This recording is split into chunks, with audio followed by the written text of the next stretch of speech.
नमस्कार, UP media में आपका स्वागत है। मैं हूं राम। आज हम इस वक्त ग्राम सभा वासुदेवपुर गाजीपुर में उपस्थित हूँ। गायत्री महायज्ञ का कार्यक्रम चल रहा है। जैसा कि आप जानते होंगे कि यज्ञ कराना बहुत ही महान पुण्य का काम होता है। ये संदेश आम समाज के लिए, एक पशु पक्षी से लेकर के आम जनमानस के लिए कितना कल्याणकारी हितकारी होता है, आप सभी लोग जानते हैं।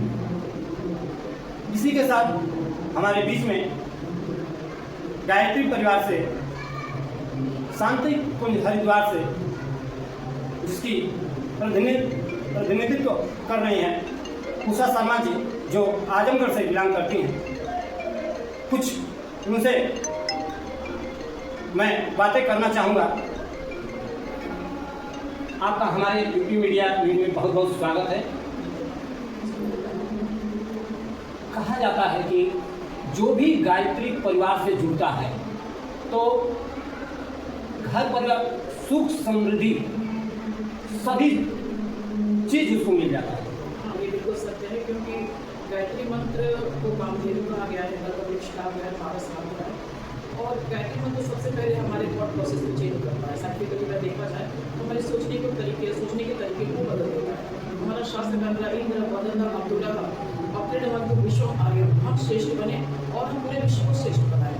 तो पूरे विश्व को श्रेष्ठ बनाना तो किसी व्यक्ति के क्षमता के बाहर होता है। तो पूरे विश्व का अगर देखा जाए तो एक घटक एक राष्ट्र है। राष्ट्र का घटक कह सकते हैं कि आप एक प्रांत है, प्रांत का घटक कोई जिला है, जिला का घटक कोई नीचे आपका तहसील आता है।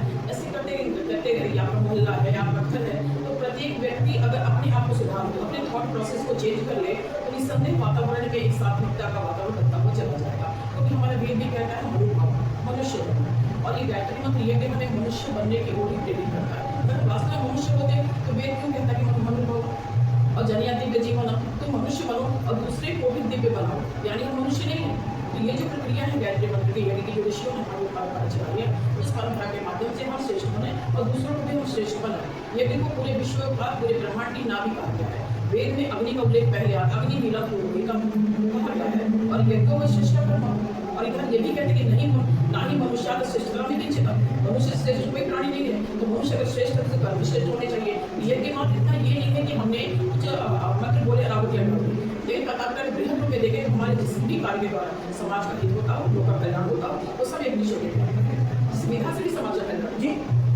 गांव समाज में दूर दराज अक्सर मतलब यज्ञ महायज्ञ होते रहते हैं। फिर भी दिन प्रतिदिन मैं ये कहूँ कि शायद कोई ऐसा मतलब इस देश में जो धार्मिक देश भी है हम लोगों का, तो कोई ना कोई किसी ना पंथ से जुड़ा है, धर्म से जुड़ा होता है। फिर भी मानव पता नहीं क्यों हिंसक दिन प्रतिदिन होता जा रहा है। इसका मुख्य कारण क्या है? इसका मुख्य कारण ये है कि जैसे एक उदाहरण के तौर पर मैं आपको बताऊँ, अगर मैं कहूँ कि मैं चल रही हूँ, तो अगर मैं चल रही हूँ तो मुझे अपनी मंजिल तक पहुँचना चाहिए।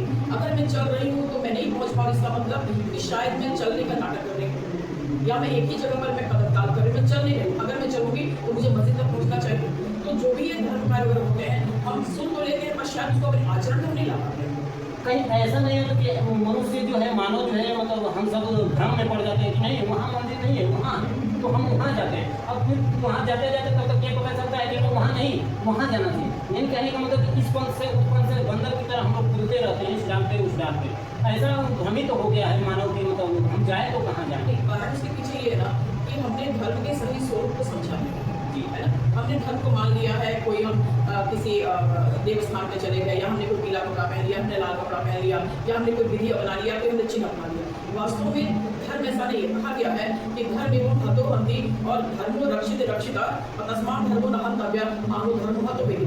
धर्म को जीवन पूजा पद्धति नहीं है, धर्म एक जीवन जीने की कला है। और जिसमें कहते हैं कि 10 गुण आते हैं, इसको कहते हैं निर्भीक, क्षमा, दमो, अस्थेय, शौच, इंद्र, निग्रह, अधीर विद्या, सत्यम, अक्रोध, दशकम, धर्म से रक्षा। तो ये 10 जो धर्म के लक्षण है, हम उसको स्वीकार करते हैं या हम अपनाते हैं उसको। यानी मान लीजिए आप ये कहें, मैं ये कहूँ कि हमारे कपड़े गंदे हैं, और साबुन तो रखा है बगल में, पानी भी रखा है, अगर हम उपयोग नहीं किया तो हमारे वस्त्र साफ हो सकते हैं क्या? घर की चीजें हैं, यज्ञ है, गायत्री है, लेकिन हमने उसको अपने ऊपर उसको हमने प्रयोग नहीं किया, इसलिए हम गंदे हैं, इसलिए हम हिंसक हैं। जिस मान हम मानते हैं तो ऐसा प्रतीत होता है कि कोई हमें बुराइयों से बचाता है, ऐसा प्रकट होकर के बताता है। यानी कोई भी घटनाएं होती है घर परिवार समाज में, तो ऐसा होता है कि कोई हमको बताता है कि नहीं ये चीज़ होने वाली है। ऐसा क्या संभव है क्या इस परिवार में? देखिए, हमारे पूरे ब्रह्मांड में 2 प्रकार की शक्ति धाराएं प्रोवाइड होती हैं। एक आप दैवीय शक्ति धारा कह सकते हैं या पॉजिटिव वाइब्रेशन कह सकते हैं, एक जो आसुरी शक्ति की धारा रहती है। हमारा माइंड जिस लेवल का होगा, अगर हमारे भीतर देवत्व होगा तो दैवी शक्ति हमें माध्यम बनाएंगी। अगर हमारे मस्तिष्क या हमारे व्यक्तित्व में दुर्गुण दोष भरे पड़े रहेंगे, हमें आसुरी शक्ति माध्यम बनाएगी। जैसे हिटलर को, नेपोलियन को आसुरी शक्ति ने माध्यम बनाया था, ऋषियों को, महापुरुषों को। अरविंद को जेल में कृष्ण भगवान के दर्शन हुए थे, वर्ष अरविंद का पढ़ेंगे आप, उनको जेल में कृष्ण भगवान के दर्शन हुए थे। विवेकानंद के शरीर के भीतर 13 ऋषि मिलकर के काम करते थे। तो जब हमारा व्यक्तित्व परिष्कृत होगा तो हमें दैवी शक्ति हमारे बनाएगी। और जैसे आपने कहा प्रेरणा मिलती है, क्योंकि जो ब्रह्मांड है वो हमारे पिंड में भी है, जो कुछ ब्रह्मांड में पिंड में भी है, तो वो हमें माध्यम बना करके और कहीं ना कहीं हमें सचेत भी करती है, मार्गदर्शन भी करती है। आवश्यकता अपने भीतर है, हम किसको प्रश्रय दे रहे हैं, देवत्व को दे रहे हैं या असुरत्व को दे रहे हैं। तो क्या इसमें भूत भविष्य वर्तमान जो है पता नहीं? देखिए कि इतना सरल भी नहीं है। कहते हैं ना कि कई जन्म लग जाते हैं व्यक्तियों को उस चीज़ को अनुभव करने में या उसको प्राप्त करने में, कई जन्मों की यात्रा होती है। कहा जाता है पिछले जन्म का पुण्य और इस समय के जो संस्कार हैं, जगह जगह आप लोग जैसे मतलब धर्म का कार्य कर रहे हैं, उसमें जाने आने से आत्मा मन पवित्र सभी चीज पवित्र होता है, तभी ये सब दिव्य शक्तियाँ आपके ऊपर प्रभाव डालती हैं, नहीं तो मतलब छोड़ तो दिया। देखिए हमारा शास्त्र कहता है शुद्ध्वा धर्म विजानाति, शुद्ध्वा तेजति दुर्मति, अशुद्ध्वा ज्ञानम माप्नोति, अशुद्ध्वा मोक्षम माप्नुयात्। सुनने से हमें धर्म का ज्ञान होता है कि धर्म है क्या, सुनने से हमारी कुमति दूर होती है, सुनने से हमें ज्ञान मिलता है और सुनने से हमें मोक्ष की प्राप्ति। मोक्ष मतलब ये नहीं कि हमारा गए तो मुक्ति मिलती, मोक्ष मतलब कि हमारी जो हम शरीर हमारा जिंदा है, लेकिन जो हमारी अतृप्त कामनाएं हैं, जो हमारी इच्छाएं, अपनी महत्वाकांक्षाएं हैं, वो ठहर जाए। तो सुनने से इससे कहते बिनु सत्संग विवेक न हो, ब्रह्मा तो पड़ता है सत्संग का। अब ये डिपेंड करता है कि सत्संग किस प्रकार का है। आज के वातावरण में जो हो रहा है कि एक तरह से अतिशयोक्ति नहीं होना कहना कि हम लोगों ने शायद धर्म के सही स्वरूप को नहीं समझे, इसलिए परम पूज्य गुरुदेव अखिल विश्व गायत्री परिवार के संस्थापक जिन्होंने ये कहा कि धर्म के नए स्वरूप को सामने लाना होगा, अध्यात्म के सही स्वरूप को सामने लाना होगा। फिर अध्यात्म वास्तव में विज्ञान है, अध्यात्म पूरा का पूरा की विज्ञान है। जैसे आपने कहा कि अभी इतना धर्म कार्य होते हैं, यज्ञ होता है, लाभ क्यों नहीं मिलता है? अगर हम मात्र फिजिक्स केमिस्ट्री बायोलॉजी रट लगाते रहेंगे क्या आपको नॉलेज हो जाएगा? आपको पुस्तक खोलना पड़ेगा, पढ़ना पड़ेगा। तो सिर्फ हम धर्म की रट लगाते रहेंगे अगर, या हम वस्त्र पहनेंगे, चोला पहनेंगे, तो क्या हम धार्मिक हो जाएंगे?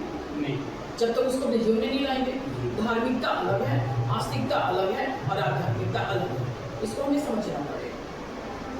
जी, अब यहीं पे एक सवाल आता है कि मानव का उम्र 100 वर्ष का मतलब माना गया है, आंका गया है, तो जो योनियाँ पे भूत प्रेत कहा जाता है, लोगों में भूत प्रेत, क्या इनकी मतलब इनका अंत नहीं? देखिए, कर्म के सिद्धांत सभी जानते हैं। मान लीजिए आपसे दिन में कोई गलती हो जाती है तो रात को आप चैन से सो नहीं पाते, है ना, बेचैन करते हैं। दिन में अच्छा काम करते तो रात को बड़ी अच्छी नींद आती है। जीवन भी एक दिन की तरह है। अगर जीवन में हमने हर क्षण का सही सदुपयोग किया, हमने कोई गलत काम नहीं किया, तो मृत्यु क्या है? मृत्यु है जो व्यक्त था वो अव्यक्त हो जाता है, और जन्म क्या है? जो अव्यक्त था वो व्यक्त हो जाता है। अगर हमने जीवन में गलत किया तो मृत्यु के बाद भी हम शांत नहीं रहेंगे, उसी को भूत प्रेत कह सकते हैं। हम मरघट के प्रेत पिशाच की तरह अतिरिक्त होकर के घूमते रहेंगे। तो उसके बाद से आप देखिए, इसके तो काफी समय चाहिए, गहना करोड़ों गति को बस 1 मिनट में बात हम लोग समाप्त करेंगे। तो मेन कहना क्या है आपका, जो कि इनका भी अंत है कि नहीं? बिल्कुल अंत है, बिल्कुल अंत है। जो समाज में पाखंड जो है चल रहा है, इसको कैसे निवारण किया जाएगा? देखिए, निवारण के लिए यही माध्यम है कि आप सही मायने में ज्ञान दीजिए। व्यासपीठ का उद्देश्य क्या है? व्यासपीठ का उद्देश्य ये धन का अर्जन करना नहीं है। व्यासपीठ का उद्देश्य ये होना चाहिए कि मुझे जनमानस के चिंतन को श्रेष्ठ बनाना है।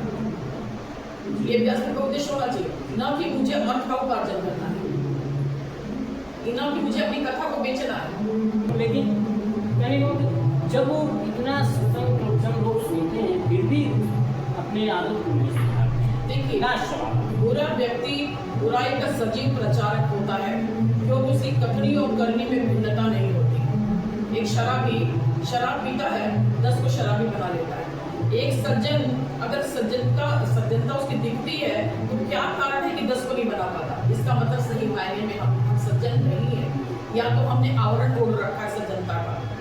तो अगर एक बुरा व्यक्ति बुराई का प्रचार कर सकता है, एक अच्छा व्यक्ति क्यों अच्छाई का प्रचार नहीं कर सकता है? जैसे बुरे व्यक्ति की कथनी और करनी में कोई भिन्नता नहीं होती है, वैसे हमारी करनी और कथनी में भिन्नता नहीं होगी, तो शायद उसका प्रभाव पड़ेगा।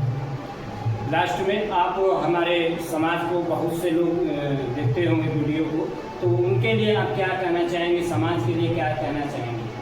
समाज के यही कहना है कि हम सभी समाज के एक घटक हैं। हम सभी का दायित्व बनता है कि उनसे ऊंचा उठे, दूसरों को ऊंचा उठाने का प्रयास करें। और जो हमारा वेद कहता है, शास्त्र कहता है कि मनुष्य बने, तो मनुष्यता की ओर हम अग्रसर हैं। बहुत बहुत धन्यवाद आपको। UP media news Delhi.